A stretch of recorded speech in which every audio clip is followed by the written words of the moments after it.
Happy Thursday and welcome here to another edition of Husker Online Headlines. Sean Callahan, Steve Sipple, as making our way through a very, very crazy, busy month of December with the portal, with recruiting, with bowl practices, everything going on. We got a full show here on tap. And before I take it, Sip, to headline one, we're brought to you by Public Rec. If you're not familiar with Public Rec, this is premium men's leisure wear. You're going to want to get there. Everyone wants to be comfortable this time of year. You want to wear comfortable pants, shirts. Well, they've got it all. They've got polo shirts, joggers, pants, you name it, shorts, long sleeve t-shirts, sweatshirts. They have you all set up at Public Rec. Check out their website. We've got a great deal. We're going to give you 20% off at publicrec.com. Use the promo code Husker to take advantage of this deal. Again, that's at publicrec.com. Premium men's athletic and leisure wear. We're going to give you 20% off with that promo code Husker. Thanks again to Public Rec for sponsoring us here on Husker Online Headlines. Okay, let's take it to headline number one. Matt Rhule explains the defensive coordinator hire more for the first time here on Thursday as he hires John Butler to be his DC, and said that he talked to 5 or 6 other people and went through an extensive process, but knew that this is really the direction he wanted to go. And also, apparently, the locker room was very much obviously behind the hire of John Butler. I think the most important things, Sean, were the fact that he wanted to get better on third down. He wanted to get better in third down situations, and mainly we're talking about passing situations. From what I gathered from what Rhule said, Rhule wanted the defense to get better against 2-minute offenses, which is passing. You're defending the pass, right? In 2-minute offenses. And he wanted to get better in the red zone. He identified 3 areas where Nebraska needs to get better. And he talked about the advanced coverage that this man, John Butler, the 51-year-old Philly native, taught and coached in the NFL. So, I mean, Rhule. Can I just take a minute and say something about Matt Rhule?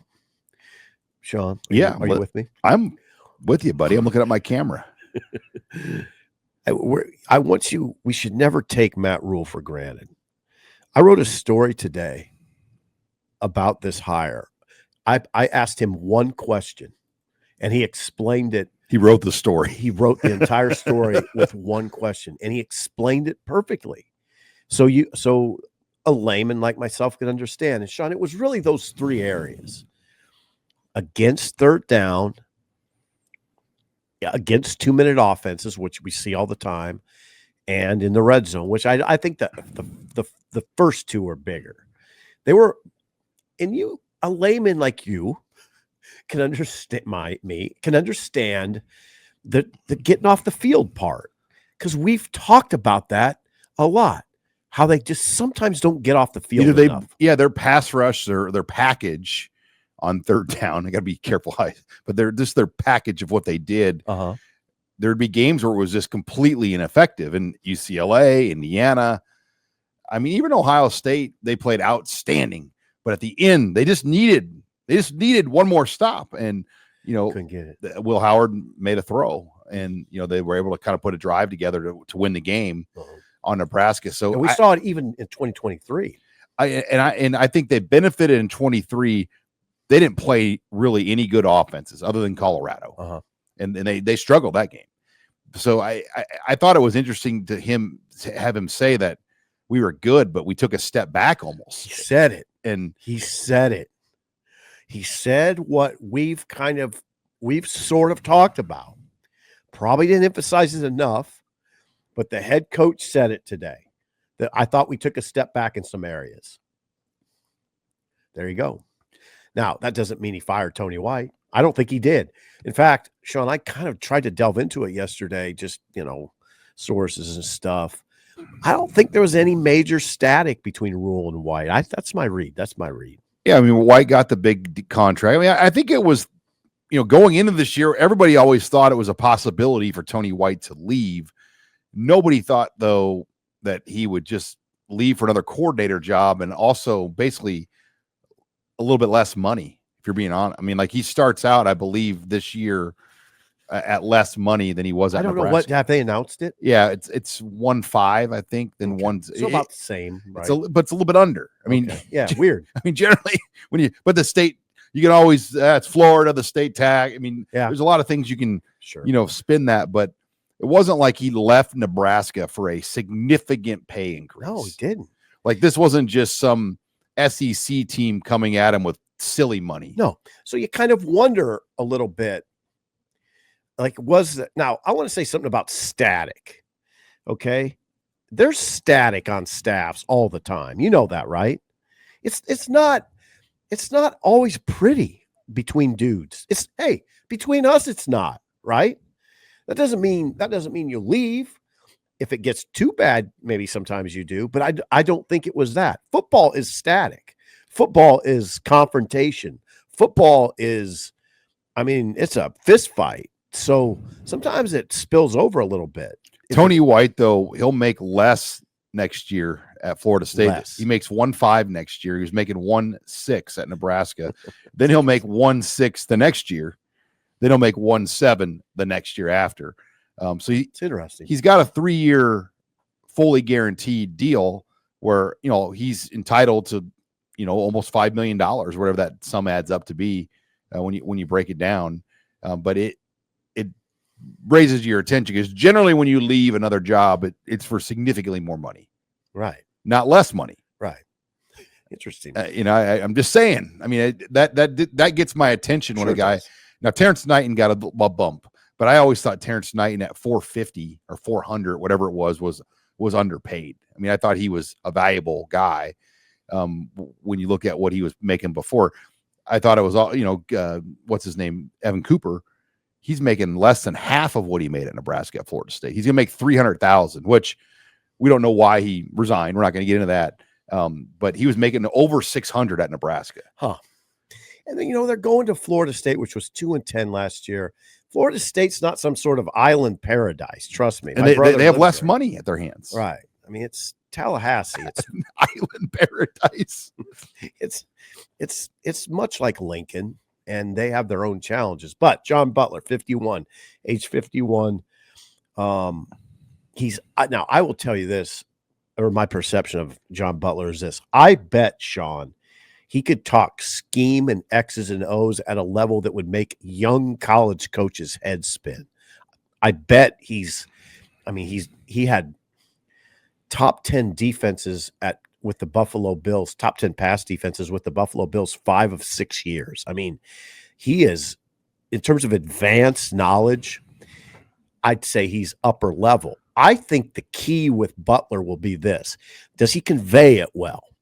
How is he in front of the room? That's the thing I don't know. He must be pretty good, though. You've answered that for me. You think he's pretty good. Yeah. It's kind of like the Bill Callahan analogy. I mean, yes. The way, yes. I was talking once to Dan McLaughlin. Remember Dan McLaughlin, the former Wayne State head coach? He was on absolutely as a GA. And he said he's never met a smarter football person in his life than Bill Callahan. I mean, but in some way he didn't say this, but in some ways he's too smart. I mean, right. Like you couldn't challenge him on anything because he obviously knows the game. And John Butler is like a guy like that is probably what I imagine. Just where you're so well educated in school. But Callahan was like in a different league. I mean, it was almost like scary how they have to dumb it down. Yeah. I think that'll be a challenge for him at the college level. I don't think he has to dumb it down as much at the pro level. For Callahan, it took Zach Taylor, who now calls plays in the NFL, to be able to understand it and operate it. So this is a hire that we kind of anticipated based on what Rhule said out of the gate on National Signing Day, when he said, I want to keep the defense the same. I want the fronts to be the same. I want how we, the structure to be the same, but with some tweaks to improve those areas that we laid out earlier. All right, before we take it to headline number 2, HuskerOnline headlines brought to you by Mando. I was sitting next to Steve Sipple today at the press conference, and I'm like, God, what is that wonderful smell? What is that? Oh my God, it's the Mando. Brush my teeth today. Yeah. And not only I don't even know if you showered, but man, that I just I mean, so if you happen to run into Sipple at one of his favorite places, you might be like, man, what is that? Oh, that's saddle up next to me and take a whiff. That's Sipple. Like, holy cow! Like he smells like a boutique store. I don't know how to describe the smell except manly. I mean, it's. I don't know. I just know if you like rub that whole body deodorant, your clothes smell good when you take them off. But as my wife, who's a kindergarten teacher, would tell her students, a dot is a lot. A dot is a lot. When you put that cream on it, you probably don't have to put much of it on. That's what she tells kids when they're putting their glue on something. A dot is a lot. A dot is a lot. So a little dot of Mando, and I mean, people think that you went somewhere pretty special. Yeah. I'll be taking it to New York with us. Trust All me. right. Well, we got a great promo. Still time to get your Christmas stocking stuffers, gifts, whatever. Get the Mando starter pack. It comes with the solid stick deodorant, the Steve Sipple favorite cream tube deodorant. It's not my favorite, but it's effective. And the 2 free products of your choice, plus free shipping. It's already discounted. We're going to give you $5 more off that with the free shipping. Use the promo code Husker at shopmando.com. That's the promo code Husker at shopmando.com. And when you call Mando or see anyone, just say, Sipple sent me. Do that. Sipple sent me to buy this, and Merry Christmas. Enjoy this Mando. All right, let's take it to headline number 2. Okay. Nate Boerkircher highlights what was another busy week for Nebraska in the transfer portal. And, I think what is interesting to me is there's guys that can come back, and we've seen that twice now. Keona Davis on Wednesday came back. He went in and came back. And then we had another big one the week before. Emmett Johnson actually never truly went in. Oh, because it didn't open till Monday. Yeah. But they took care of it before Monday. Well, now there's another one I think they would love to get back, and I don't know if it's going to happen, but Nate Boerkircher, and I asked Coach Rhule that because you can just kind of feel like, yeah, that's a guy they'd like back, and they need to work this out. But for a lot of teams now with the portal, everyone's kind of got the same money with the revenue share dollars. And if you need a high level or starting level tight end with 1,000 snaps played in their career, a guy like Nate Boerkircher, who's been a kind of a career number 2 here, has a lot of value.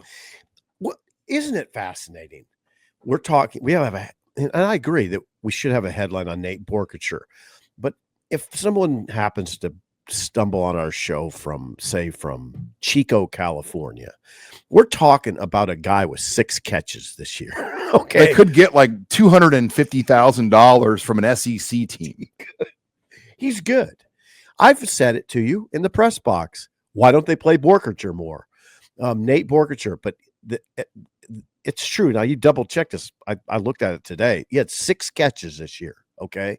For 102 yards. Well, and this about isn't exactly Kellen Winslow we're talking about, Dana Holgorsen, though, just the little taste that he's given has helped him. He liked Boerkircher. And he showcased him enough that and Lindenmeyer. There's some value to those guys. Holgorsen seemingly took to Boerkircher and Lindenmeyer if you just look at the snaps, right? Luke Lindenmeyer.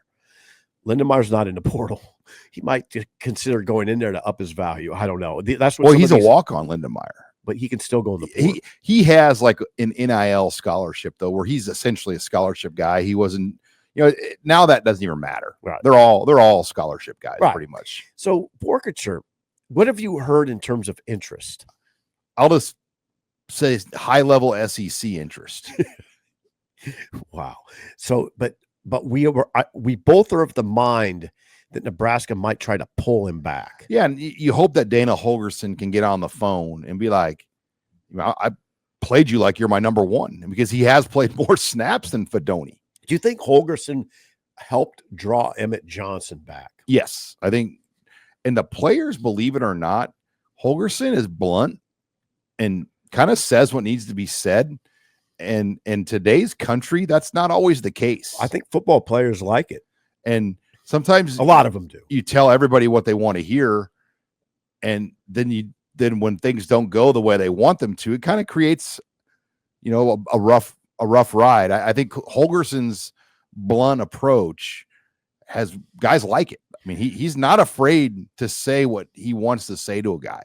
Yeah. I mean, he does. And he backs it up. Yeah, he does. So I thought the biggest news of the week was Boerkircher going in and Keona Davis coming back. When he went in, that's the one I thought was the biggest loss, even more than Jamari Butler, the proven player, Jamari Butler. I thought it was bigger because of Keona Davis's potential upside. You've heard the talk within the program. I've heard the talk within the program. We're talking about a true freshman lineman who played 90 snaps this year. And as a true freshman defensive lineman, probably weighed 255, 260, a little undersized. He's his arm. Look at him. His arms are super long. He has the ability. I do not think this is a guy you get to 300 pounds. I think you keep him in the 280, 285 range, keep that speed. On the edge there. Yeah. Yeah. But he has a mean streak too. I think his upside is enormous, is what I think. Let's just put it this way. He played 90 snaps this year. He's a starter next year. I read your story. You said he's a starter. I agree with you. You look at for the bowl, and we'll get into this. Like, yeah, I mean, he's going to play the most snaps of his career in this bowl game. I mean, he has to. Ooh, we'll get a good look at him. I'm always excited to watch football, but bowl games excite me always. I'm just intrigued to watch this. Well, think about what we're going to watch. We're going to watch Keona Davis, Riley Van Poppel. Van Poppel. There are people that you know who I talk to, a lot of them, but that will tell you Van Poppel is a potential all Big Ten player pretty quick here. I'm careful of throwing that tag on anyone now when there's 18 teams. Yeah. I mean, because if you're even Van Poppel must be good though. If you're third team all Big Ten, that means you're the fifth best defensive tackle out of 36 starters. That's pretty good. That's hard to do in this league. In this league, yeah, where everybody is well paid and it's high. I shouldn't even do that to Van Poppel, but I guess I should have just left it. He's very highly thought of, as is Keona Davis, and I think it could provide some level of comfort for Nebraska fans who sort of worry a lot about Nash Hutmacher and Ty Robinson and Jamari Butler moving on. I think they could be pretty good up front again. You have Elijah Giudice coming back. Who else are we talking about? Elijah Giudice. Oh, well, the guy Cam Lenhart. I mean, I think Lenhart could be a great player. I do. I know Mason Goldman is another name to watch. Sorry. Mason Goldman. Sure, Mason Goldman. Lefatu. Right? Lafatu, yeah. Yeah, Lefatu. Well, I wanted to go over the other portal entries, though, here this week. Please. You had Davon Hall and Isaiah McMorris from the wide receiver room. Jacob Hood on the O-line also went into the portal. I mean, those were the other notable ones I'd say this week. But I want to stick on the subject. A.J. Rollins also went in to play for his final year. He walked at senior day, so that's not a surprise. But those two Bellevue West receivers, I mean, they were only here 6 months. Didn't seem to make an impact. But, yeah, I just, in my mind of minds, I'm like, wait a minute. Like, what do you know already in just 6 months, June to December? They didn't get it till June or late May. Like, what do you know already to know that you're just going to walk away from? Well, unless they already got an idea from the new receivers coach that they're not going to be in the conversation, because they are bringing in Cortez Mills. They are going to go in the portal and bring in more guys. Okay, you have Keelan Smith. You have Carter Nelson. Quinn Clark. Okay. Carter Nelson. Well, today Rhule put Carter Nelson with the tight ends. Did you hear that? Yeah, I mean, I think that's where he'll grow into, but he can split out and do receiver things. You'll have... Yeah, who am I missing? Well, Cortez Mills, Isaiah Mosey, Ja'Cory Barney. Oh, yeah. Jeremiah Jones. Yeah. I mean, they have some guys, young guys, though. They recruited a really good receiver class. Jackson Carpenter. Sean, just say it. They recruited over those guys. What's funny, though, is they were treated as like they were 4-star type guys. But we can say it now. They weren't. They didn't perform like that. Because if they did, they'd be on the field. At some point, they would have been on the field. But maybe they read the writing on the wall. Who knows? I mean, it's really hard to say with kids now. Yeah, the money, though, like I just have a hard time seeing them getting the kind of money they're getting here, but they're obviously okay with that. They want to play. Mm-hmm. Good point. I don't know what kind of money they'll command. Not much. I mean, zero film. Yeah, that's trouble. I mean, and you were there 6 months. Practice film. Yeah. like Malachi Coleman put out his practice practice film looked pretty good, by the way. I was like, whoa. Like, I mean, but you never know the context of practice. Like, I was talking to Robin, like if you put together just like a basketball practice film, you could think anyone's good. Mm-hmm. I mean, just the way he made a bunch of shots. 100%. I mean, that's why coaches go to games and they want to be at games to see all of it, not just the highlights. I don't even think some coaches probably look at the highlight. Like a basketball highlight film is so hard to like. I mean, yeah, he dunked. Great. Yeah. Hit a 3-pointer. Great. Looks good shooting a 3. How many did he miss? But yeah, that anyway. Remember that player we had to go watch, and you told Doc Sadler years ago. Yeah, I don't want to say his name. Yeah, we won't say his name. But we went and you were all excited. And Doc, what did he say? How many of them points? Oh yeah, I saw him. I went to an Omaha holiday tournament, and he's not from Omaha, by the way. Okay, this is like 10 plus years ago. It was a long time ago. Yeah, and he scored about 34. And I called Doc and told him that. He said, "Okay, Sipple, how many of those points were in the lane?" I'm like, not hardly any. He goes, "There you go." Because he wasn't going to get in the lane. No, a lot of his points were in the lane. Or a lot of those points. Yeah. Oh, that's meaning right. like attacking the rim, and you can do that in high school. You're right. I'm sorry, I botched this. But yeah, try to go up over Braxton Mia and right. That's what Runner. He said. Yeah. How many of those points were scored inside? And I said a lot. He got to the rim a lot. He goes, well, he ain't getting to the rim at our level. That's true. One time I heard Fred Hoiberg. The guy was like my size. Somebody tried to ask Fred, like, why aren't he made his shots in high school? Like, why aren't they falling now? He's like, well, have you ever had guys that are 6'8", 6'9" that run 4.5 40s running at you to try to block block your shot? Yeah. A little bit different. All right, we got onto a Doc Sadler story there, but before we go to headline 3, HuskerOnline headlines brought to you by BetterHelp. It is the holiday season.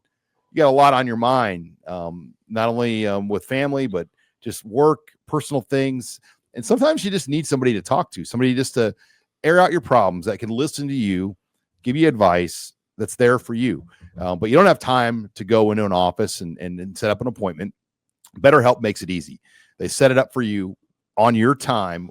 You find the right therapist that fits you. You do a survey, kind of figure out who's the best match for you. And then you schedule the appointments on your own, on your time. And they make it that easy. And we've got a great special to try BetterHelp. If you want to try it and just say, hey, you know what? I want to try this for a month. See what this can do for me. Go to BetterHelp.com/Husker. That's BetterHelp.com/Husker. They will give you 10% off the first month of BetterHelp. Give them a try again. That's BetterHelp.com/Husker to get 10% off your first month. Thank you to BetterHelp for sponsoring us here on Husker Online Headlines. Okay, let's delve into some early transfer portal targets for Nebraska. They've had a few visitors come in already the last couple of days. It's going to really pick up by this weekend, and I'm always hesitant to put out like who's coming because it changes so quickly. It does. Like there were 2 guys, Phoenix Jackson. He canceled, didn't make it. For Fresno State. And then Omar Graham, a linebacker from Florida State, also didn't make it. So that's going to happen. But Nebraska hosted a Michigan starting center from earlier this year. He started half the games at center for Michigan. Dominick Giudice. It's a tough one. I butchered that. I went full Jordan Ball on that one. But he was here. He started 6 games. And then Jonah Pace, who played about 600 snaps for Central Michigan on the D-line. Edge, kind of strong front guy. I mean, would be a great player to help you kind of get through. There you go. And then they're hosting a long snapper, Kevin Galick. And I wrote this today in my 3-2-1. What did you write? He scored an 88.9 as a grade on Pro Football Focus. You're like, okay, what's that mean? 88.9, great grade, first of all. Nebraska's 2 snappers this year scored 41.5 and 28.9. Okay, so if you're this kicker, or this long snapper named what? Now you got me. Kevin Galick. Kevin Galick. If you're Kevin Galick, Sean, and you're smart, if you're smart, what do? First of all, you identify the programs with money. Okay? Nebraska has money. You can identify Nebraska as a moneyed program easily. Any agent, any fake agent, non-certified agent, anybody could identify Nebraska. Okay, that's good. Oh, how about this too? Find a place that really struggled with long snapping, and you have leverage. Like a place that had like an historically bad year for long snapping. Leverage that. So you helped create leverage for yourself by being proficient at your craft, and you're finding a place that needs proficiency. And I don't know how many places in the world right now where you could make as much money long snapping as you might make at Nebraska, well, other than an NFL team. It cost them a lot this year. Exactly. It's got to be shored up. Most of the poor kicks, even the Illinois game, the kick that John Hull missed. Yeah, bad snap. It was a bad snap. Yeah. And look, Hull could have still made it, but it was a bad snap. It cost Nebraska games, okay? It cost them the Iowa game or played a lead role in it. So it's a rough conversation. I get it. Those kids that snap for Nebraska, they're out there trying, but this is Hey, Sean, guess what? We're talking about a pro league now. This is the pros. Oh yeah, and there's a salary cap, which every school gets $20 million for their athletics to spend, and about 14-ish are going to go to football. These conversations, the nature of them changed with the coming of NIL and now rev sharing. Now you can talk in more blunt terms about deficiencies and not worry about the outside world saying, "Simple, you're really hard on these kids." They're pros. They want to be paid like pros. They're going to be. You got to treat them like. And they're going to be cut like pros, right? They also offered a punter who's going to visit this weekend, Jack McAllister. Hello, he was Washington. ranked the 4th best punter in the Big Ten this year, ahead of Brian Buschini, by the way. So they are going after long snapper and punter right now. Important, Sean, already. But the other big names, Dane Key. Big Kentucky receiver. He's going to have an SEC market, though. Georgia, others. But Nebraska has his coach here, Dykeel Shorts. Key is supposed to visit ideally next week. I don't have the date on that, but that's going to be a tight market. And the other one is Williams Winarni. He's a pass rusher from Missouri, edge guy. Our analysts at On3, Steve Wilfong, Pete Nakos, they've already put their picks in for Nebraska. So when Arnie went in the portal today, officially on Thursday, and he put in there, do not contact. Meaning he's already made his mind up. And guess who Nebraska has? His high school coach. That is Jamar Mosey. Yeah, Jamar Mosey.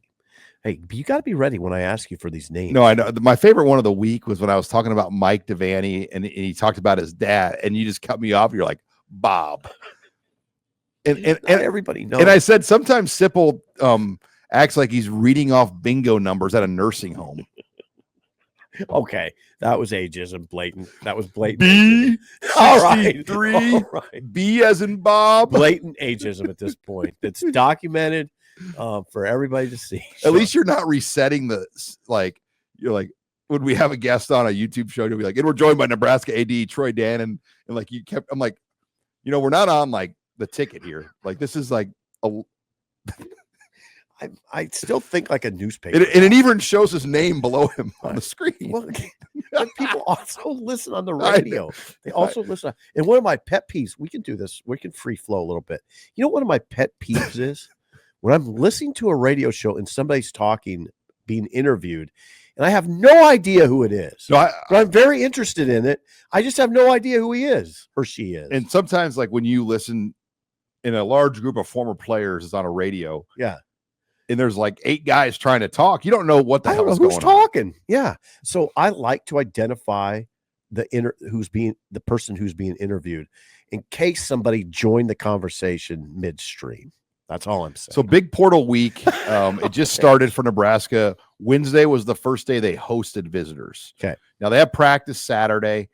So like that will be a big day to. That'd be a nice day for us to be at practice. I'd love to be at practice because you would see.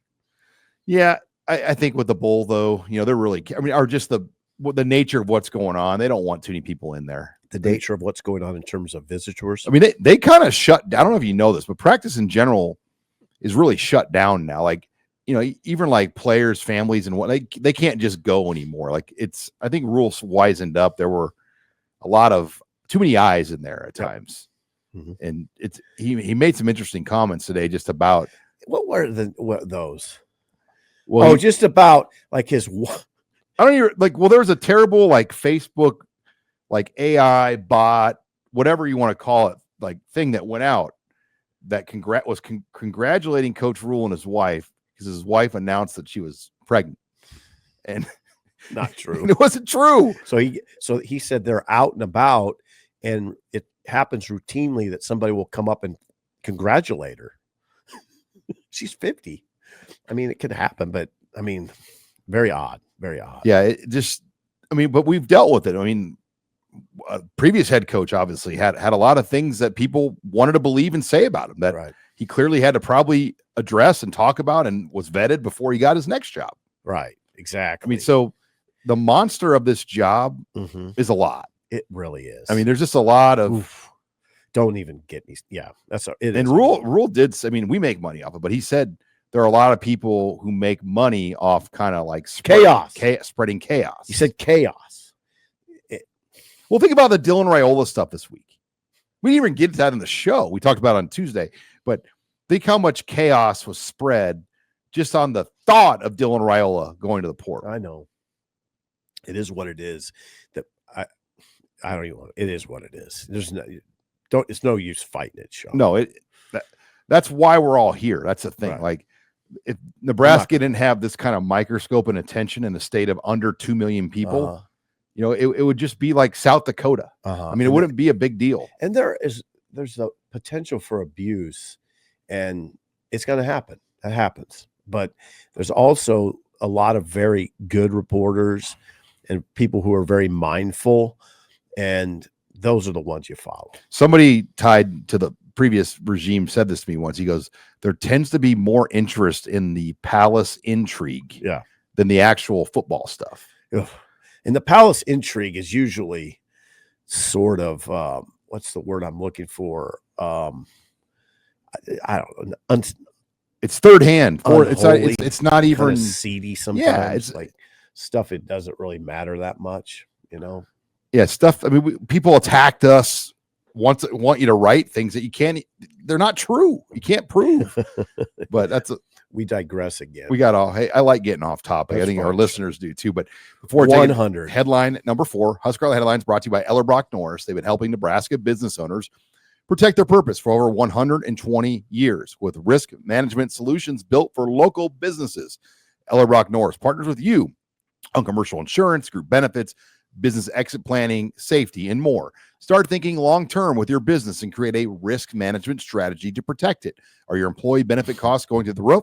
Talk to Ellerbrock. Are workplace injuries skyrocketing your workers' compensation costs? Talk to Ellerbrock. Hoping to retire in the next 10 years and sell the business to family, key employees, or even a friendly competitor? Talk to Ellerbrock. Ellerbrock-Norris is helping you protect your purpose, whether it's your business and the employees in it, your life outside of work, or your future retirement goals. Head to ellerbrock-norris.com/HuskerOnline today to get your free risk evaluation. Thanks again to Ellerbrock-Norris for sponsoring us here on Husker Online Headlines. All right, headline number 4, and I like this. Let's talk schedule. The 2025 schedule was released by the Big Ten, and man, they waited a long time. In fact, this was the latest I could ever remember in my lifetime that we've waited to get a Nebraska football schedule, other than the COVID year when they had to change it like multiple times. And there it is. But you take a look at this schedule. Thank you, Megan. For Nebraska. And that Cincinnati game is a neutral site game, still to be determined. All signs point to that game going to Arrowhead Stadium. I know both officials are planning on that, and that's going to happen. They're close to announcing that they need to get it figured out, though, if the game is on a Thursday or a Saturday. You're saying officials from both teams? Yes. This is Cincinnati's home game. And if the game is played at Lucas Oil Stadium, I mean, I don't know if they could fill that, right? It'd be hard to have that many Nebraska fans go out there. Hard. It's a hard trip. Easier in Arrowhead. Kansas City, you could fill 75,000 in there. I would think so. And the reason they're doing that is for NIL. They need the money to pay for the revenue share. Cincinnati does. It's their home game. Like this is not Nebraska deciding this. This is a gift to Nebraska. It is a major gift because it'll be a home game. It's a gift to the city of Kansas City, who has not benefited off Nebraska money for sporting events in decades. It is the football gods saying, "My God, Nebraska, just do something." Remember how much time we used to have to go to Kansas City for Big 12, Big 8? I mean, it was crazy. Like, I know. We have been there like for games. We used to go there all the time. I knew it very well. I could get around easy. Yeah, it's odd. Okay, rest of schedule. Akron, Houston Christian. Sybil and I were at Houston Christian this year. Don't lose that game. I mean, come on. Their stadium. I'm not kidding you. So they have the grandstand side at Houston Christian, like where one side of the bleachers are. The other side, which would be the visitor bench side, a Walgreens. Right. Is like, I mean, you could like walk out behind the fence, and go in the Walgreens and buy a 2-liter bottle. What we're trying to say is that Nebraska is to use a word that you use a lot these days, well-heeled Big Ten institution, playing a little school. I mean, we were there because we were there for the satellite camp. Oh, freaking Walgreens is in there. Yeah, they'll have players. They will. It's Houston. But come on. But yeah, the Big Ten draw, Michigan could be having Bryce Underwood as its starting quarterback in Lincoln, the number one quarterback in the nation, number one player in the nation. Then you have Michigan State, who will be in a year 2. So you figure they'll be a lot better under Jed Fish in year 2. No, Jonathan Smith. Why did I say Jed Fish? Jonathan Smith. Yes. It's okay. Jed Fish is at Washington. Yeah, he's at Washington. Maryland on the road. That's an interesting game. You got to figure Maryland, Minnesota. One of those two is the Friday game. That's my prediction today. Unless UCLA late in the year. What do you think? No, I think Maryland. I think it'll be a Friday night game. That's what I think. Yeah, that makes a lot of sense. Okay, then at Minnesota, you're saying Minnesota could be Friday night. Could be Friday as well. Right. Then you get a nice home stretch there, Northwestern, USC, and then you go on the road again you talk about coast-to-coast travel in 3 weeks. You get a bye week there, but it's a 3-week stretch there. UCLA on the road, bye week, Penn State on the road, then short week Iowa. That last month of November, tough. It's a tough month. And Nebraska has not been good in November for some time, right? They got their win against Wisconsin this year, good. But if you look at Nebraska's November record for the last few years, there's no way to sugarcoat it. It's just bad. I wish I had it in front of me. I don't. But the schedule is, I'd say, conducive to having a good season if you take advantage of it. But I'm not playing this game again where I say, wow, Sean, look at the first 5 games. I see 9 wins in there. No, I see 5-0. No, I'm not doing this. You won't catch me doing it. The Cincinnati one, you could see 5-0. I could see 3-2. The Cincinnati game, though, if it's in Arrowhead, they got to win that game. And then you can go to Michigan 3-0. That's huge because Akron's a bottom MAC team and Houston Christian's FCS. So, 3-0 in Michigan needs to happen. I mean, I think we both agree with that. And then from there, how good's Michigan going to be?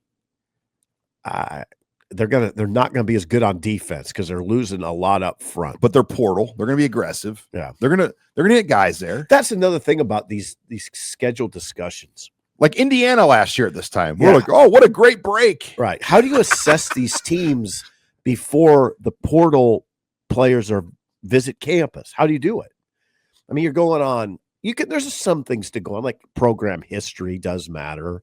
Recent results matter to a certain extent, but there's a big void in the conversation, and that is probably for Nebraska 6 starters out of the portal minimum, probably, right?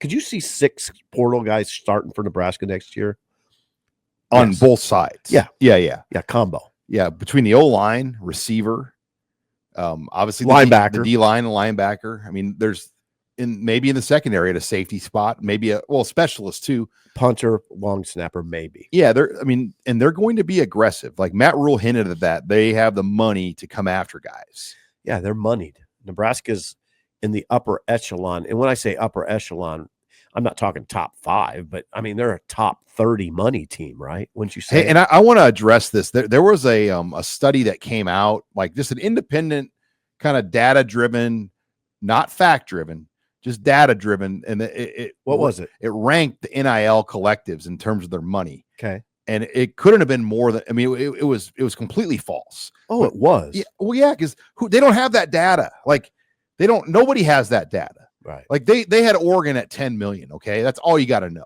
Do you think the number 1 ranked team in the nation is at 10 million? No, they're much more than that. They had Indiana's NIL ahead of Oregon's. Okay. But of course they had Nebraska low because of the this other factor. I don't know what the factor you just discredited it. Fine. You did a good job of discrediting it by 2 facts. Oregon at 10 million. Come on. And Indiana above Oregon. But it's bad publicity for Nebraska to make it seem like you're a bottom collective. They're not. No. And they'll have in Nebraska, when revenue sharing takes hold, we'll have the full amount, which a lot of schools won't. Plus the collective. Yeah. But yeah, back to that schedule. You get USC in Lincoln in November. USC generally doesn't travel this far in November. Even when they play Notre Dame, it's usually in October. I'm not worried about USC fans taking over Memorial Stadium. No, but I'm saying getting them to come out here and weather. Oh, yeah. Good point. It's the only game on their schedule where they travel into the Big Ten in November. It could be a factor. So it wasn't a factor for UCLA, though. Eric Bieniemy had his day that day. Yes. I like this schedule for a number of reasons, one of which is you get those logos here, Michigan and USC, which I love. I love that this new part of college football where those traditional programs come into your stadium. It's beautiful. I love that we're going out to LA again. That was a fun trip for us, and it'll be fun going into Pasadena, right? A beautiful setting for a college football game. Penn State, it's historic. It's a historic venue, but rough trip. I think my early big picture goal is on this schedule. Can you do enough early to make that November month relevant? Yeah. Like that last month needs to be relevant where those games have meaning. Okay. But I want to bring this up too. Did you see Wisconsin's schedule? I've heard it's terrible. Now they're not playing Nebraska. Okay. I've heard it's bad, but look at it goes Alabama, Maryland, but okay. After pull it up to Michigan and below Michigan, Megan, or the games after. There you go. 4 weeks in a row, Michigan, Iowa, Ohio State. Oregon. That's awful. Well, then Washington at Indiana. Oh my God. I mean, it's a schedule that gets a coach fired. And then, I mean, even at Minnesota's a bear. They just lost to them on their home field. Yeah. And my nose. Hold on. I can't even imagine. Barry Alvarez is not in there anymore, but in the Barry Alvarez era tied to Wisconsin, I just can't imagine they would get that schedule under him. What kind of schedule is that? Like, can you imagine if Barry saw the drafts of the schedule and he was still their AD? That's wicked. That's wicked. I mean, for all we know, Barry signed off on this. Easy, Tiger. Come on. I doubt it. No, but Iowa, Ohio State, Oregon, Michigan, all in a row. Yeah. No bye weeks. I mean, if that should the good news is if you're a Wisconsin player worth your salt, you'll be very motivated by it. I said on the Red Sea Scrolls, there's not one Nebraska fan that feels sorry for Wisconsin's schedule. No. Although, come on, I'm going to look at that after the show. Okay, let's move on. All right. Headline 5. Before we get to the headline 5, Stephen M. Sipple, don't do this. Who are we brought to you by?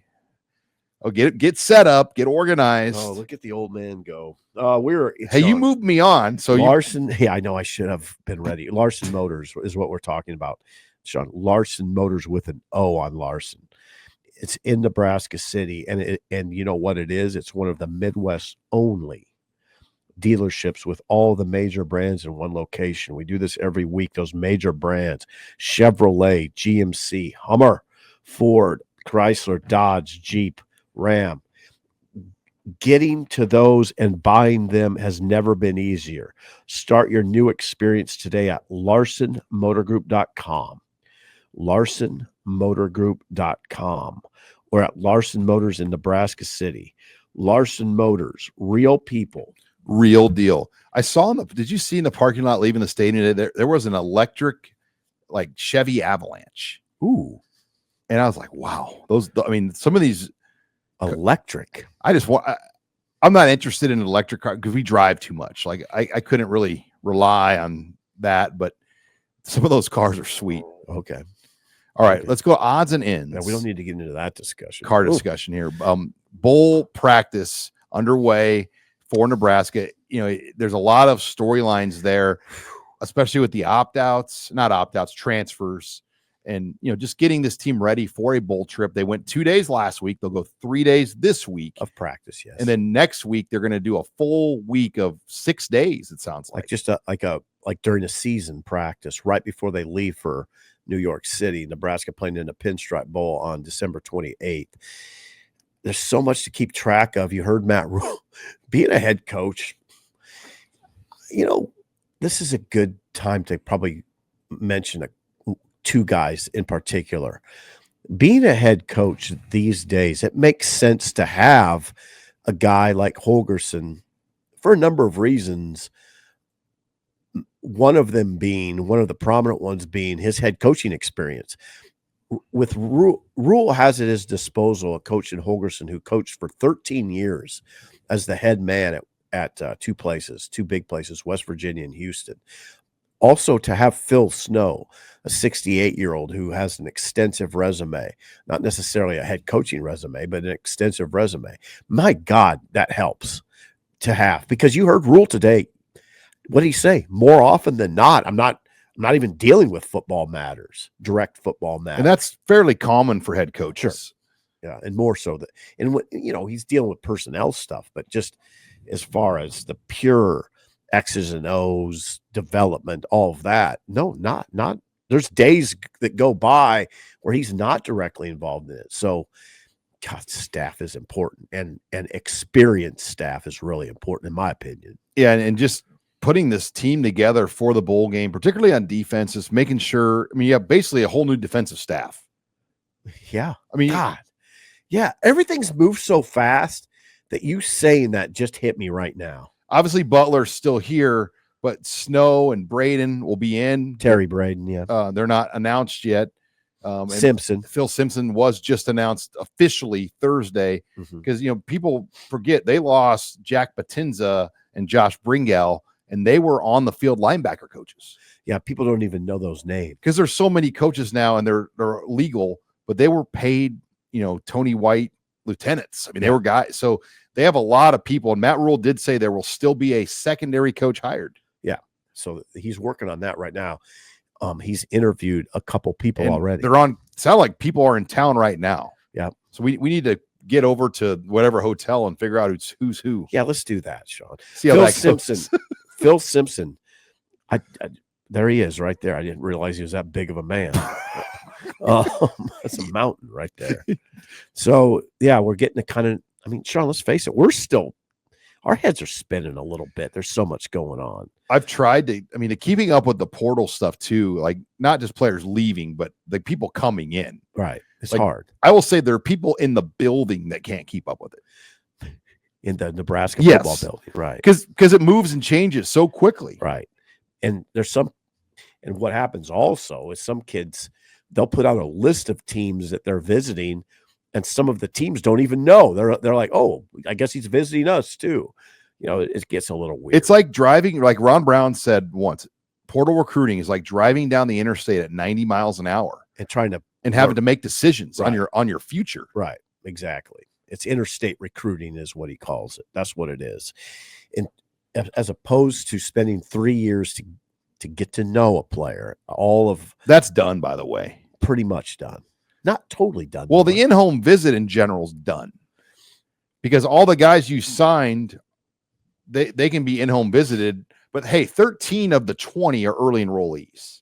So there's only going to be 7 that aren't even here in January. Now, when we say, is the coach good in the living room? Don't worry about it too much. But in today's world, I don't know if you need coach. I don't know. It doesn't seem like that's like the norm anymore. Right. Like How many people come into your living room? Not very many. So would you, if you were, how would you like it if just random groups of coaches just kept coming into your house? Yeah, it'd be kind of odd. It'd be odd. But nobody, it's symptomatic of our society, right? Yeah, you just don't, I don't know, like you're talking about the nuclear family is not as prevalent as it used to be. But FaceTime phone calls and that too. We're hardly home for dinner because your kids have so many activities and things they got to be at night. Right. I would say that there's still a place for the in-home visit. It's just not as prevalent. No, they go to restaurants and stuff too. I think they can go out to eat. Go to Cheddar's. Go somewhere nicer than that. Cheddar's is nice. One of our old interns used to work there. You know that? Who's that? Grace. God, she worked at Cheddar's? Yeah. Really? Huh. I like the whitefish. The whitefish at Cheddar's. All right. Keep it on odds and ends. Let's talk about job openings. How about Bill Belichick at North Carolina? Huge. Think about what that does to the ACC television deal. Yeah. Just having him in the lineup now, all of a sudden, and man, that's a coup for ESPN and ABC because the inventory for the ACC side of their stuff was pretty weak. But now you got Bill Belichick. They've got their own version of Deion Sanders. Yeah, they do. 72-year-old Bill Belichick. In fact, a much more proven Deion Sanders. Yeah, six Super Bowl rings, Bill Belichick. 6 Super Bowl rings. He goes to a place that hasn't won the ACC. He goes to North Carolina, which hasn't won the ACC since 1980. That hasn't won 10 games since Larry Fedora, I believe, in 2015. They haven't won 10 games in at least 6 years. Fedora did it. But it's not, they haven't won that much. But on the other hand, it is a prestigious institution. It's mainly a basketball school. So now that's part of the interest to me, part of the intrigue. It's a basketball school and its resources are directed at basketball primarily. That'll change a little bit now. That's got an interesting dynamic. To give you an idea on the hiring of Bill Belichick, I believe the story on this was the most read story or, engaged content item in On3's history. Whoa. There's that much interest in this story. Really? So, and by the way, they play again. Is it the opener? No, September 20th against Frost. So September 20th, Bill Belichick versus Scott Frost. Yeah, Frosty. Tell me you won't be watching. Yeah, Frosty. He gets a butt heads with Bill Belichick, and that. Yeah, very interesting. And Frost is building his staff now. Some familiar names: Steve Cooper, who we thought is going to be the offensive coordinator. And that's really who, honestly, Frost wanted as his OC here. Or he wanted to elevate him back when they brought in Whipple. But the climate of things didn't allow that with the pressure and what Trev wanted back then. So they brought in Whipple. As we know, that was a disaster. Explain that. The climate, the fans wanted a bigger name, probably. Yeah, that. And I think Trev did. I think, some of the firings and staff moves had to be made for Frost to be able to keep his job. Who are the familiar names? Who other are the familiar names on Frost staff? Sean Beckton. Familiar. And then, Mike Dawson familiar. Is expected to be announced. He's down there. He hasn't been announced yet officially. Those would be the two. There's a lot of rumors or thoughts about Chenander because they haven't named the defensive coordinator yet. And I looked this up. Chenander would double his salary if he went there to be the DC. Chenander's at Boise State right now. Yeah, I think he's the defensive coordinator at Boise State. He's calling the plays. He's calling the defense at Boise State. And he's making $440,000 a year. Quietly, Eric Chenander resurrected his career at a high level. He is calling the defense at Boise State, okay, which is in the playoff as a 3 seed. And they're a good defense. Yeah. So he might be reunited with Frost. So you think about he's making $440 at Boise. UCF could easily go $800 easily. So I don't. He's making $440 at Boise as a DC. That's absurd. Either a lot, small. Well, I was going to say, that's group of 5. Yeah, that's what you're going against. Yeah, that's uneven playing field. So I would think because they left on good terms. The Chenander coup. Frost. Yeah, the Chenander coup to get him out happened after Frost was fired. So Like there's no bad blood there. I wouldn't be surprised if that's his DC. And then Andrew Sims is his director of operations, I believe. He used to be the DO. So not a lot of Nebraska people came with him, but there's 4 or 5 familiar names that joined that staff. But then Dan Mullen gets back in at UNLV. Is it official? Yes. I think it is. And how about Rich Rodriguez? Going back to West Virginia. Rich Rod. The year of the comeback. Yep. Frost, Belichick, Mullen. Yeah. Rich Rod. Yeah, I appreciate those guys that they get whacked. I mean, Rich Rod's his time at Michigan was a disaster. It was a disaster. There are books written about it. It was a disaster. He revitalized his career. Went to Jacksonville State, revitalized his career, and back at West Virginia. It's beautiful. I love those stories like Chenander, who did a poor job. I mean, let's say it, Sean. It was a poor job. He lost it. He just lost the defense. What happened against Georgia Southern? What happened? Almost the most yards ever allowed in Memorial Stadium history. But on the other hand, he picked himself up and resurrected his career. I admire those guys so much. I can't tell you how much. I mean, it's tough. We cover a business that is ruthless on coaches. They're paid well, but I'm talking mainly the head coaches, and some assistants are paid well. But if you're making $440 at Boise and you're always, every day you're worried about losing your job because it can happen in a flash these days. It's tough. That's tough. Well, he didn't start out as the defensive coordinator. No, he didn't. He got elevated. And they get this. A year ago, they were going to fire that coach and do a complete change. And then they ended up finishing out the year and they won the conference and then they they lost the bowl game to UCLA. Okay. But they decided to keep him in place. Okay. And so they kept, a lot of those guys might've been without a job. I mean, they made a head coaching change last year at Boise. Remember that? No, I don't, but I'll take your word for it. And then they elevated, I believe the guy that's the coach now, I think he was the DC. Okay. And then Chenander moved up and he moved up. And then they pulled it together. So, yeah, you got have to respect a guy that you had it all. You're at a place like Nebraska. And then you have to go back down to the bottom and dig ditches. Yeah. Just to get back up top again. Right, exactly. Now, Boise State's not the bottom of the barrel, but it's. But a lot of coaches that have a hard time. Yeah, I do. With I've known them over the years. That would have a hard time taking a lower job. Yeah, I've known a lot of coaches over the course of time that there's no guarantees that these guys are going to re-land. I mean, it's just there's none. Because you get to a certain salary standard, it's hard to go work at a lower school. Well, there's that, and there's just landing jobs isn't easy. And getting your wife to move to the middle of you name it. Yeah, it can be tough. Hey, honey, we're moving into Mexico. Yeah, New Mexico. We're moving to UTEP. I'd take that, but you're going to work for Scotty. But anyway. Okay, finally, Heisman talk. Is this Travis Hunter's to lose? I suggested that in a column, and our fine people on the Red Sea Scrolls, our message board, I was attacked. They're wrong. He's going to win. I mean, that's my prediction, and the Vegas board shows that number 2. I think Genty has such a, kind of like when people thought Sue was going to win it because there was so much of a loud voice, but Sue, I think, got 3rd. Or was it 4th? I don't know, but Giudice. Now, I will say this about Ashton Giudice: he's rushed for almost 2,500 yards, and he's averaged 7.23 per carry. He's the real deal, as we say.